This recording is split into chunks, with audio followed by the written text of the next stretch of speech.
ನಮಸ್ತೆ ಸ್ನೇಹಿತರೆ, ನೋಡಿ ನಾವು ಇವತ್ತಿನ ಮಾದೇಶ್ವರ ಬೆಟ್ಟದಿಂದ 40 ಕಿಲೋಮೀಟ್ರು ಕೊಳತೂರು ಮತ್ತು ಈ ಪಾಲಾರ್ ನದಿ ಬತ್ತ ಆಮೇಲಿಂದ ಮೂಲಕಾಡು ಅಂತ ಒಂದು ಗ್ರಾಮ ಇದೆ. ಆ ಗ್ರಾಮದಲ್ಲಿ ಅದಕ್ಕೆ ಬಂದು ತಲುಪಿದ್ದೀವಿ. ಇಲ್ಲಿ ನೋಡ್ತಾ ಇರೋದು ಏನು ವೀರಪ್ಪನವರ ಸಮಾಧಿ. ಅವ್ರನ್ನ ಇಲ್ಲಿ ಮಣ್ಣು ಮಾಡಿದಂಥ ಜಾಗ. 2004ನೇ ಇಸ್ವಿ. ಇಲ್ಲಿಗೆ ಸರಿಸುಮಾರು 21 ವರ್ಷ ಆಗಿದೆ ಸ್ನೇಹಿತರೆ. ನೋಡಿ ಅವರೆಲ್ಲ ಪರಿವಾರದವರು. ನೋಡಿ ಸ್ನೇಹಿತರೆ,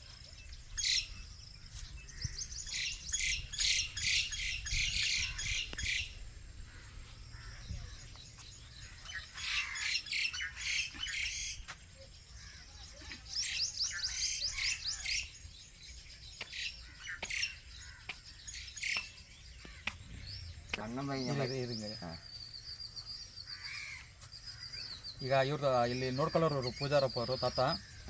ಇವ್ರು ಹೇಳ್ತಾರೆ ಇವರು ಅಯ್ಯ ಹೆಸರು ಪೇರೇನಯ್ಯ ಇವ್ರದ್ದು? ಪೇರು ಮಣಿ. ಮಣಿ ಮಣಿ ಅಣ್ಣಪ್ಪಯ್ಯ ವೀರಪ್ಪರವರ ಅಣ್ಣ ವಕೀಲ. ವಕೀಲ ಗುರು ವೀರಪ್ಪನವ್ರದ್ದು. ಅದು ಅಣ್ಣ ಮಾದಯ್ಯ ಅಣ್ಣ. ಮಾದಯ್ಯನ ವೈಫ್ ಮಾರಿಯಮ್ಮ.